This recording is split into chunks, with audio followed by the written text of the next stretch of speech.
어리석은 자는 온갖 말을 믿으나, 이런 제목으로 잠언 강의를 이어가겠습니다. 14절을 보겠습니다. 마음이 되돌아가는 자는 그의 행위들로부터, 그리고 선한 사람은 그것으로부터 만족한다, 이렇게 직역이 됩니다. 한글 성경에 패려하다라고 번역된 원문의 의미는 돌아서다, 변절하다, 물러가다, 이런 의미입니다. 주로 마음이 완악해져서 하나님과 사람에 대한 신의를 배반하고 저버리는 이런 배반 혹은 배교의 행위를 의미합니다. 한글로 패려하다라는 원어의 뜻은 그런 뜻이라는 것입니다. 지극히 이기적인 마음과 사람의 어리석은 생각으로 하나님의 뜻을 저버리고 하나님과 사람에 대한 믿음을 배반하는 이런 행위는, 그런데도 그 행위를 한 자에게 스스로 이렇게 한 것에 대해서 만족을 얻게 한다, 이렇게 말씀하고 있습니다. 여기서 만족하다라는 원문의 의미는 음식을 배부르게 먹어서 배가 부른 상태, 포만감을 느끼고 있는 이런 상태를 가리킵니다. 즉 하나님의 뜻을 저버렸습니다. 하나님과 사람에 대한 모든 신의를 저버렸는데도 불구하고 자기가 그렇게 행동하는 것에 대해서 자기 그 행동으로 인해서 정작 그 자신은 대단히 스스로 만족해 한다는 것입니다. 내가 그렇게 한 것은 잘한 거야 라고 생각한다는 것입니다. 하나님의 도에서 벗어난 행동을 그의 삐뚤어진 마음으로 인해서 그것을 결행해 놓고도 정작 그 자신은 그렇게 행동한, 그렇게 결정한 자기 자신에 대해서 틀렸다라고 생각하지 않는다는 거죠. 도리어 그 결정이 옳았다라고 여기면서 그렇게 결정한 자기 자신에 대한 대단한 만족감을 그가 느끼게 된다라는 것입니다. 모든 완고한 마음으로 진리를 거부하고 바른 교훈과 권면과 책망을 거부하는 자들의 공통점이 있습니다. 그러한 진리의 권면을 일체 거부하고 언제나 내 생각, 내 뜻이 옳다라고 여기는 그 고집을 절대로 꺾지 않는다는 거죠. 아무리 당신이 지금 생각하는 것과 그 마음의 결정과 그 방향이 옳지 않소라고 얘기해도 아무도 귀담아 듣지 않습니다. 기어이 자기 고집대로, 자기 생각대로 자기가 결정한 그 길을 간단 말이죠. 자기 결정이 절대로 틀렸다고 생각하지 않고 자기의 이런 생각과 행동이 스스로 대단히 옳다고 생각하고 만족스럽게 여기면서 누구의 말도 듣지 않고 고집스럽게 자기 길로 간다라는 겁니다. 어떤 사람이요? 마음이 패려한 사람이 그렇게 스스로의 생각과 행동에 만족하지 않는다면, 여러분, 누가 배도의 길을 가고 누가 바른 길에서 하나님의 뜻에서 이탈하고 돌아서고 변질되고 배반하겠습니까? 다 자기가 옳다고 생각하니까 자기가 생각하는 그 길로 가는 것입니다. 자기의 생각과 판단이 늘 옳다고 바르다고 여기기 때문에 그 아집 속에서 결국은 기어이 그랬던 길로 가게 되는 것이라는 겁니다. 그래서 우리 자신의 생각과 결정이, 우리의 지금의 감정이 옳은지 판단하기 위해서는 항상 하나님의 말씀의 근거가 필요한 것입니다. 그 진리 앞에 타당해야 된다는 거죠. 그러나 변절하는 자들은 진리를 절대로 근거로, 자기의 생각의 근거로 삼지 않습니다. 하나님의 말씀을 통해 검증하지 않습니다. 오직 지금 자기의 생각, 느낌, 자기의 판단만이 중요할 따름이라고 믿습니다. 때문에 권면을 해도 아무런 소용이 없는 경우들이 대부분입니다. 자, 마음이 패려한 자와 대조를 이루는 선한 사람의 경우를 보십시오. 여기서 선한 사람이란 진리의 길을 우직하게 순종함으로 충성스럽게 성실하게 그 길을 행하는 자를 가리킵니다. 변절하지 않고 돌아서지 않고 하나님의 주권과 섭리를 따라서 하나님이 인도하시는 참된 진리의 바른 믿음의 길을 묵묵히 걸어가는 사람을 가리킵니다. 이러한 자들 역시 하나님께 붙들린 그 마음과 그의 모든 판단과 그의 행위와 그의 삶으로 인해서 만족을 얻습니다. 마음이 패려한 사람도 자기의 행위를 통해 만족을 얻고, 물론 그것은 그릇된 만족이지만, 선한 사람은 그 자신의 선한 행위로 인해서 또 그도 역시 만족을 얻게 된다는 겁니다.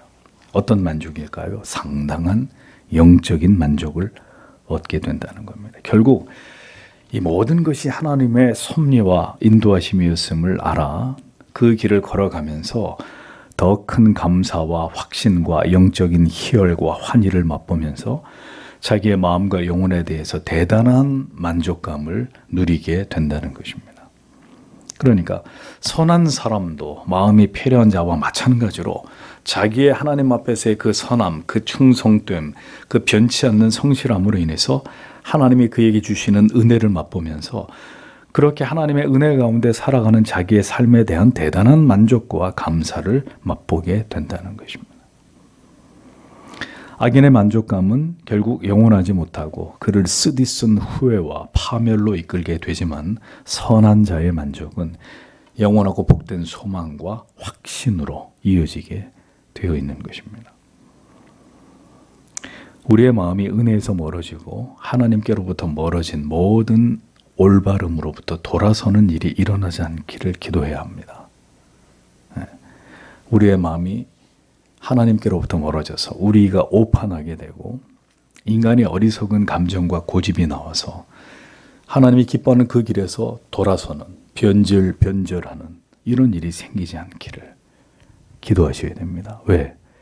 마지막 때에 사탄 마귀가 우는 사자같이 삼킬 자를 두루 찾으면서 할 수만 있으면 믿는 자들까지 미혹해 할 것이라고 성경이 경고하고 있기 때문입니다. 어떻게 해서든 변절하게 만든다. 주님이 뭐라고 하셨습니까? 마지막 때에 큰 배도가 일어날 것이다. 그러니까 처음에는 다 바른 길로 갔어요. 믿음의 길로 갔어요. 예수를 잘 믿었어요.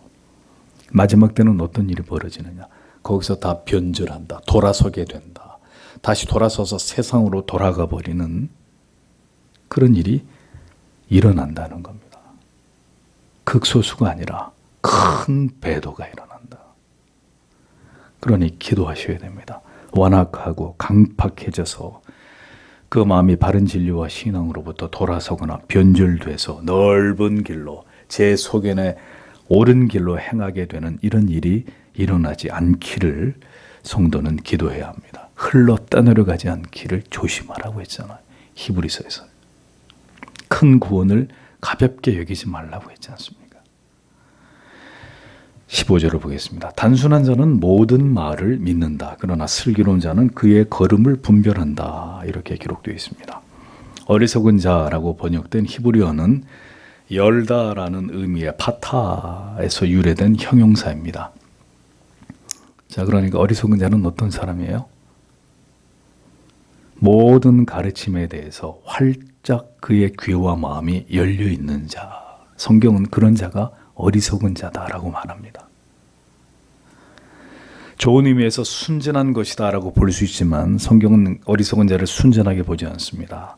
전혀 분별력이 없어서 모든 말을 다 받아들이는 단순함, 어리석음을 가리키는 것입니다.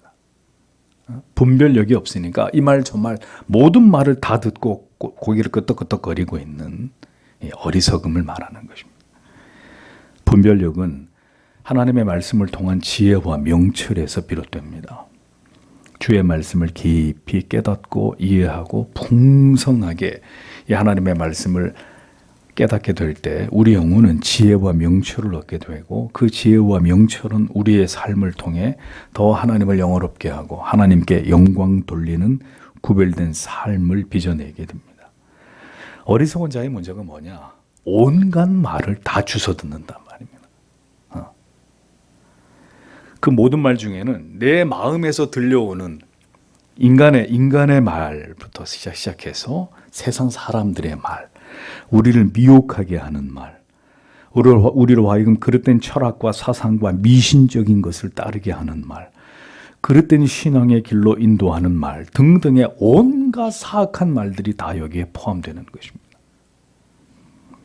세상은 공중의 권세 잡은 마귀에 의해서 지배당하고 있고 지금도 온갖 인본주의의 논리와 사상으로 사람들의 정신을 미혹해 하고 우리의 판단을 흐리게 만드는 일들을 지금도 책동하고 있습니다. 에덴 동산에서 하와를 무너지게 한 것도 뱀의 혀에서 비롯된 사악한 논리, 미혹의 논리, 거짓의 논리였잖아요. 거짓의 말이었잖아요. 어리석은 인간들은 아직도 이 사탄의 말에 속아가지고 인간이 하나님이 될 수 있다고 믿고 있습니다. 이 바보 같은 인생들을 보십시오. 그때도 그 유혹에 넘어가서 하나님과의 계명을 어겼던 인간이 지금도 여전히 사악하고 참남하게 하나님을 밀쳐내고 예수 그리스도의 십자가를 지워버리고 자기들이 그 자리에 오르기 위해서 혈안이 되어 있잖아요. 인간은 그래서 전적으로 타락하고 부패한 존재에 지나지 않습니다. 언제나 하나님을 밀어내고 자기가 하나님이 되려고 하는 어리석은 존재가 인간일 뿐입니다. 성도 여러분, 세상이 지어내는 교묘하고 현란한 논리들을 조심하십시오. 인본주의는 철저하게 인간의 편에 서기 때문에 인간에게 꿀처럼 단 이야기들만 합니다. 철저하게 인간을 위하고 인간을 배려하고 인간을 사랑하는 척하기 때문에 절대로 인간이 원하는 것에 반대의 논리를 펴지 않습니다. 우리 인간을 힘들게 하지 않습니다. 인본주의는. 모든 것을 다 허락하고 허용하고 자유를 주고 네 마음대로 하라고 얘기하지. 그러나 신본주의는 그것이 죄라고 얘기하고 돌아서라고 얘기하고 그 길로 가서는 안 된다고 얘기합니다. 배도자들이 일어나고 있는 시대입니다. 그리스도인이라고 말하는 자들이 동성애를 지지하고 낙태를 지지하고 종교다원주의를 찬동하고 있습니다. 교회를 다니는 그리스도인이라고 하는 자들이 배도 아닙니까?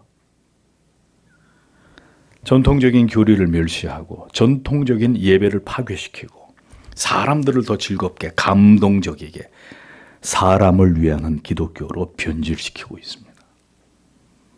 거짓된 진리와 복음을 전하는 자들이 다시 판을 치는 시대가 도래했습니다. 성경에서 멀어지게 되면 성경이 아닌 것에 지배를 받게 되어 있습니다. 사람들을 높이고 즐겁게 하고 위로하는 말들에 전부 다 현혹당하게 되어 있습니다. 성경과 바른 교율에서 비롯된 가르침인지 참 회심과 성화를 위한 말씀인지 그 진리의 목적이 하나님께 영광을 돌리기 위함인지 인간을 위로하고 근거 없는 평안만을 안겨주기 위함인지를 마지막 때의 성도들은 분별할 수 있어야 합니다. 삼가 듣지 않으면 여러분들의 영혼이, 우리의 영혼이 송두리째 미혹당할 수 있다는 것을 기억하셔야 됩니다. 슬기로운 자는 그 행동을 삼가한다고 했습니다. 행동으로 번역된 원문의 의미는 보행, 걸음을 뜻합니다. 삶의 방식을 비유하는 거죠. 삼가하다 말은 분별하다, 깨닫다 이런 뜻입니다. 결국 지혜롭고 총명한 슬기로운 자는 분별하는 자라는 거예요. 인생에 떼어놓는 걸음걸음마다 한 걸음 한 걸음 어떤 선택하는 일들마다 삶의 모든 선택과 결정을 하나님 앞에서 신중하게 진리를 기준으로 냉철하게 분별하면서 행하는 자가 슬기로운 자, 지혜롭고 총명한 하나님의 사람이 되는 것입니다. 사도 바울은 에베소 교회 성도들에게 이렇게 당부했죠. 에베소서 4장 14절에서 이는 우리가 이제부터 어린 아이가 되지 아니하며 사람의 괴술과 간사한 유혹에 빠져 모든 교훈의 풍조에 밀려 요동치 않게 하려 함이라. 이렇게 말씀했습니다. 어린 아이가 되지 않는다. 사람의 괴술과 간사한 유혹에 빠져서 모든 시대의 정신, 시대의 교훈의 풍조에 떠밀려서 요동하지 않게 하기 위함이다. 미혹과 혼란과 혼돈의 시대입니다. 세상은 더 혼탁해질 것이고 무엇이 참인 참 진리인지 무엇이 그렇지 않은지가 분별하기가 점점 더 어려운 때가 도래할 것입니다. 많은 교인들이 그래서 세상의 인본주의적인 정신과 철학과 사상과 정치적 이념의 논리에 휩쓸리게 될 것입니다. 그게 진리인 줄 알고 거기에 휩쓸리게 될 것입니다. 그것으로 진리의 길에서 벗어나 인간의 정신을 추앙하고 받들게 되는 어처구니 없는 일들이 일어나게 될 것입니다. 그러니 진리를 깨닫는 지혜와 명철이 없다면 결국 그렇게 진리로부터 멀어지게 되는 것입니다. 지금은 그런 시대이고 그렇게 알곡과 쭉정이가 선명하게 갈라지고 있는 시대입니다. 우리는 그런 시대의 한복판에 이미 들어와 있다는 것을 잊어서는 안 됩니다. 하나님의 법과 계명이 우선이 아니라 내 생각, 내 판단, 내 결정이 언제나 우선이 되는 시대, 이미 그렇게 배도는 시작되고 있는 것입니다. 16절을 보겠습니다. 지혜로운 자는 두려워하고 악으로부터 돌이킨다. 그러나 어리석은 자는 성내고 믿는다.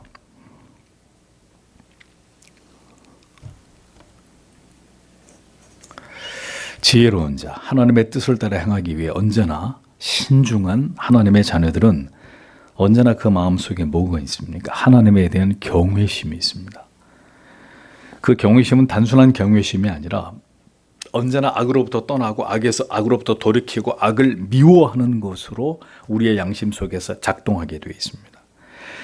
그렇게 스스로 어둠에서 벗어나며 죄를 지었어도 즉각 회개하고 돌이킴으로 멸망의 길로 행하지 않습니다. 하나님을 향한 두려움은 언제나 악으로부터 자기를 분리시키고 생명과 더 결합하기 위해서 부단히 노력하게 만듭니다. 우리가 회심을 하고 하나님의 자녀가 되면 죄와 악에 대한 정체와 실체가 더 뚜렷해지고 분명해지는 것을 느끼게 됩니다. 아직 회심을 하지 않았기 때문에 죄의 낙을 누리고 죄와 더불어 함께 뒹굴고 있는 것에 대해서 가책을 느끼지 못하는 거예요. 회심을 하면 죄와 죄가 아닌 것이 선명하게 분리가 된단 말입니다. 이전에 행하던 모든 죄라고 여기지 않았던 것들이 회심을 하고 나면 이게 죄였구나.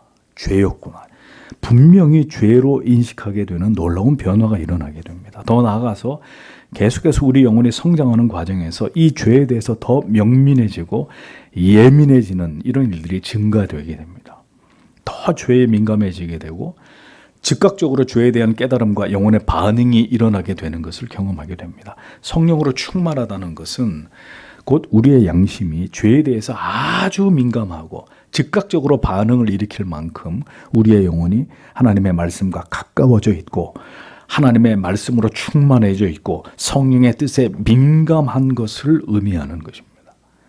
성도는 바로 이와 같은 마음으로 경건을 지켜나갈 수 있습니다.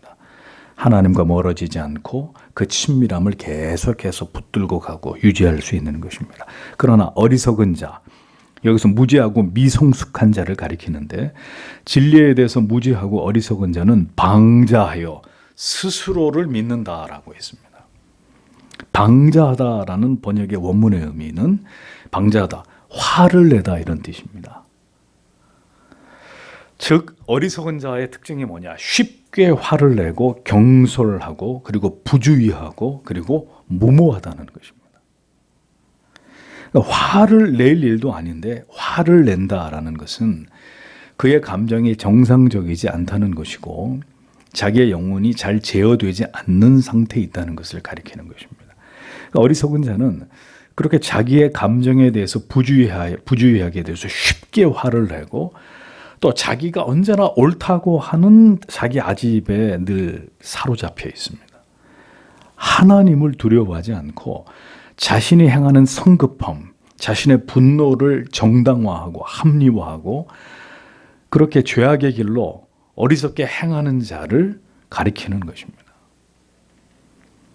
다시 말씀드립니다. 슬기로운 자는 두려워함으로 돌이키는 자다. 우리는 누구나 화를 낼 수 있습니다. 인간이기 때문에 물론 성격 차이가 있겠죠. 좀 다혈질인 사람이 있고 좀 이렇게 다혈질적이지 않고 좀 잘 참는, 좀 조용하고 온유한, 좀 선천적으로 뭐 그런 차이는 있겠습니다만 화를 내지 않는 사람은 없죠. 화를 냅니다. 실수를 합니다. 고집스러운 부분도 여전히 우리에게 있을 수 있습니다. 우리 감정은 쉽게 제어되지 않고 우리가 넘어질 때가 많이 있습니다. 그러나 지혜로운 자, 진정으로 그 마음에 자신을 고집하려고 하지 않고 하나님의 뜻에 순복하려고 하는 자들은 어떻게 합니까? 돌이킨단 말입니다. 아하, 내가 또 하나님 앞에 부끄러운 짓을 했구나. 내 입술이, 내 행위가 하나님 앞에 또 이렇게 어리석은 죄를 저지르고 넘어지는 일들을 내가 행했구나.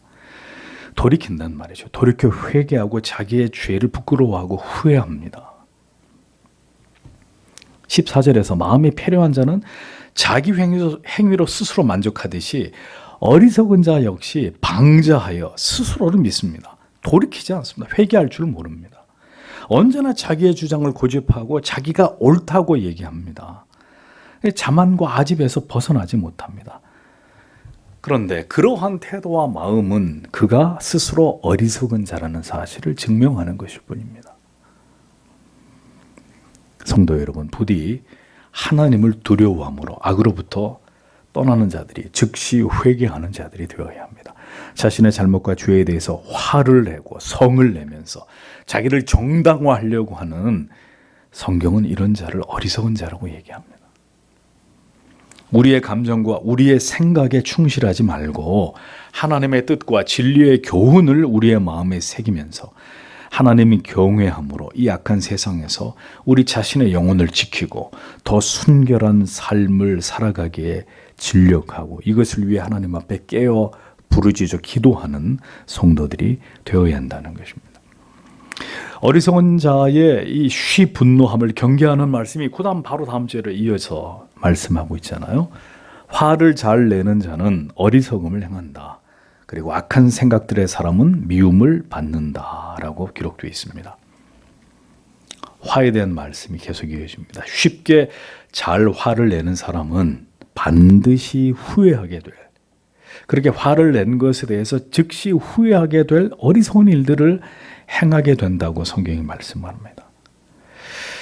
그러니까 화를 잘 다스리는 일이, 화를 더디 내는 것이 더 큰 죄를 범하지 않게 하는 지혜로운 것입니다. 그런데 왜 화를 잘 내는 것일까요? 왜 갱년기가 되면 화가 잘 납니까? 우리 자신을 좀 들여다볼 필요가 있습니다. 왜 화가 잘 날까요? 화가 잔뜩 쌓여 있으니까 화가 계속 나는 거예요. 이 분노의 게이지가 여기까지 올라와 있으니까 그 뚜껑만 열리면, 입만 열리면 화가 성질이 나는 거잖아요. 이 분노의 게이지가 좀 내려가야 되는데 여기 턱에까지 차 있단 말입니다. 어느 한 사람 걸리기만 해봐라. 항상 화를 낼 모든 준비가 다 돼 있는 거예요.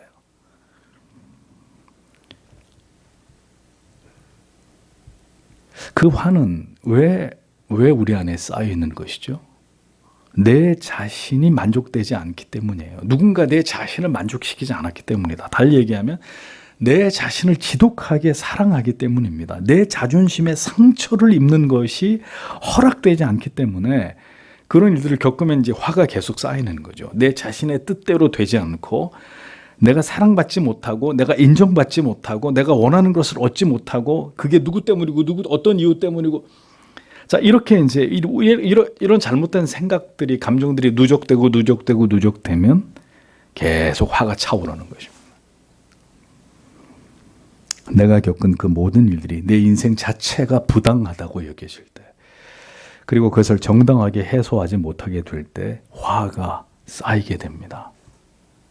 젊은 사람은 젊어서 화가 나고, 나이 들면 나이가 들어서 화가 납니다. 그러면 그 화가 결국 우리의 모든 일들을 그르치게 되고, 그 화로 인해서 더 많은 관계의 깨어짐과 갈등이 일어납니다. 화가 쌓여 있으니 모든 사람들에게 화를 내게 될 것이고, 그러면 모든 관계는 갈수록 다 무너지게 됩니다. 다 피하는 거죠, 그 사람을. 그러니 집안의 아버지들이 나이가 드실수록 가정에서 존경을 받는 게 아니라 천덕꾸러기들이 됩니다.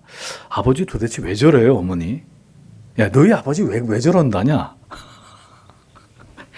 아버지들이 집에서 이렇게 뼈 빠지게 가족들을 위해서 평생 헌신하고 이랬는데, 나이가 들어서 자식들에게 존경을 받고 효도를 받고 인정을 받는 게 아니라, 아버지하고는 대화가 안 돼. 뭐 얘기만 하면 화부터 내시고.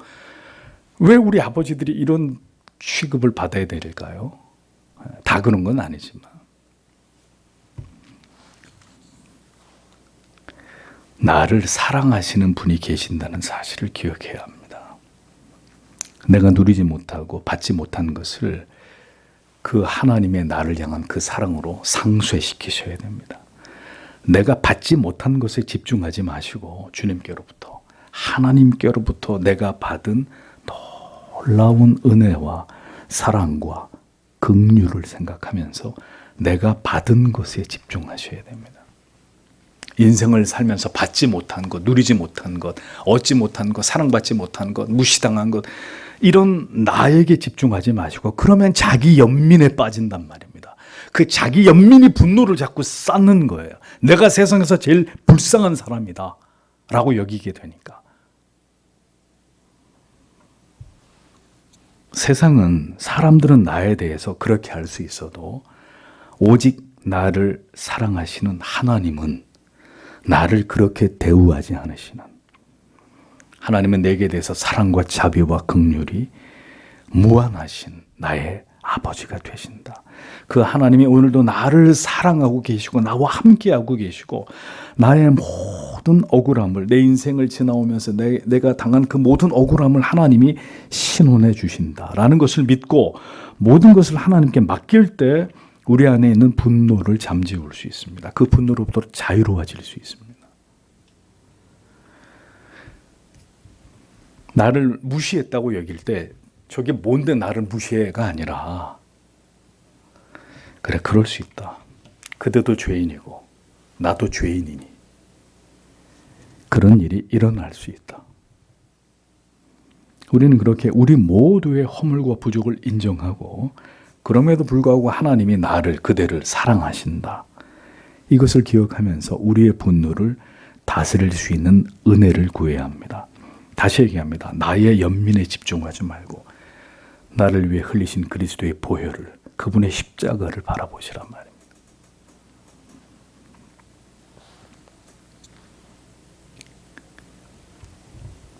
우리는 그렇게 우리의 허물과 부족을 인정하고, 그러나 하나님이 우리를 사랑하심을 기억하면서 우리의 분노를 다스려야 된다. 화를 다스리지 못하면 우리는 결국 어리석은 일을, 후회하게 될 일을 행하게 되고 우리 자신을 더 힘들게 만들 수 있습니다. 노하기를 속히하는 자와 악한 괴계를 꾀하는 자가 병행을 이루고 있죠. 오늘 성경에. 그러니까 노를 참지 못하게 되면 어떻게 되는 거예요? 기어이 복수를 계획하게 돼 있어요. 그 분노를 악으로 표출할 방법을 찾고 계획을 세우게 돼 있다. 내가 저놈한테 어떻게 복수하지?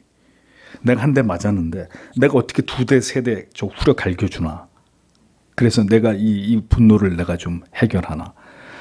그러니까 악한 이 분노가 악한 계획을 도모하게 된단 말입니다. 그 얘기입니다. 어떻게 저 인간의 복수를 해줄까? 결국 그 분노가 마음속에서 더 큰 악을 도모하게 되고 악한 일을 꾸미도록 만들게 됩니다. 그러니까 어떻게 돼요? 그 사람에 대해서 제3자한테 가서 막 비난하고 비판하고 욕을 하고 저 인간이 그런 인간이라고 막 혐오하고 증오하게 되는, 입으로 이제 범하는 죄를 마구마구 이제 표현하게 되는 이런 일들이 일어나게 되는 거죠.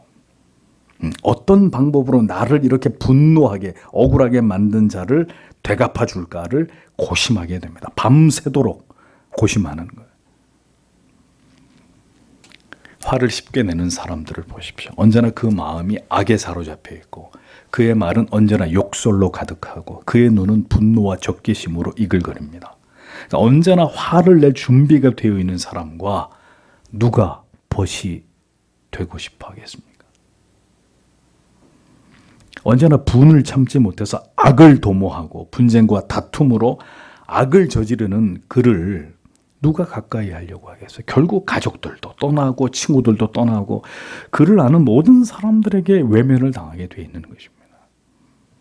분노는 그렇게 더욱 나를 고립시킬 뿐 어떤 문제도 해결할 수 없다는 것입니다. 그래서 어리석은 자는 악을 행하고 개교를 꾀하는 자는 미움을 받느니라 라고 기록하고 있는 거예요. 아무도 그를 가까이 하려고 하지 않습니다. 우리는 분노의 원인이 되는 내 자신을, 그리고 나를 분노하게 만드는 외부의 원인에 대해서 그것을 이해하기 위해 노력해야 합니다. 모든 일들이 주의 뜻대로 되어질 것이고 모든 것에 대해 분노로 반응하는 나의 문제가 무엇인지를 그러면 더 깊이 들여다보고 하나님 그것을 깨닫게 해달라고 하는 이런 기도가 우리에게 있어야 한다는 거죠. 다 마찬가지입니다. 누구나가 인생을 살면 우리의 마음속에 쌓이는 것 가운데 반드시 해결해야 될 문제가 바로 이 분노란 말입니다. 분노. 더 나아가 주의 긍휼과 자비를 바라며 이 나를 고쳐주시기를 온유하고 겸손한 자로 그리스도를 드러낼 수 있는 이런 하나님의 자녀가 될 수 있기를 우리는 기도해야 합니다. 나를 분노하게 만드는 사람에 대해서 그를 이해하고 용서하고 수많은 약점과 허물이 있는 죄인일 뿐이라는 이런 인식, 너나 나나 그대나 나나 이런 인식을 통해서 나에 대한 그에 대한 불쌍히 여기는 마음을 달라고 하나님 앞에 기도해야 되는 것이죠. 분노를 다스리는 일은 어려운 일이나 분명 어려운 일이나 불가능한 일은 아닙니다. 다시 말씀드립니다. 나를 묵상하지 마시고 분노할 일에 대해서 부디 골몰하지 마시고 우리의 시선을 하나님께로 그리스도께로 돌리십시오. 하루 종일 분노할 일, 나를 분노하게 한 그 일, 그 사람 그걸 묵상하지 마시고 십자가를 묵상하고 바라볼 때 그 분노는 분노의 이유가 되지 않는다는 것을 성령이 우리에게 깨닫게 하실 것입니다. 분노보다는 복수할 계획을 세우기보다는 이해하고 용서하기를 기도해야 합니다. 상처받은 나에게 주목하지 마시고 나로 인해 나의 죄 때문에 십자가를 지신 예수 그리스도를 주목하십시오. 인생을 지나가는 동안 우리는 바로 이 우리 자신의 분노와 싸워야 하고 악을 꾀하려고 하는 복수하려고 하는 이 마음, 이 이기심, 이 지독한 자기 사랑과 싸우는 자들이 되어야 합니다. 이를 위해서 주님께 기도하고 주의 긍휼을 베풀어 주시기를 기도하고 주님 부디 나를 변화시켜 주옵소서 이렇게 기도하는 하나님의 자녀들이 되어야 합니다. 성령께서 우리 속에 있는 모든 분노를 소멸시켜 주시고 주님을 닮아 온유하고 사랑과 겸손과 용서와 이해로 우리 인생을 보다 평화롭게 살아갈 수 있기를 모든 지체들과 가족들과 사람들과 더불어 화목을 누리면서 살아가는 이런 은혜가 우리 모두에게 있기를 오늘도 우리는 주님 앞에 기도해야 합니다. 우리 모두의 마음에 예수 그리스도께서 우리에게 베푸시는 그 사랑과 그 오래 참으심과 그 온유하심이 우리 안에 충만케 되기를 오늘도 하나님 앞에 기도하는 우리들이 되기를 원합니다. 기도하고 돌아가겠습니다.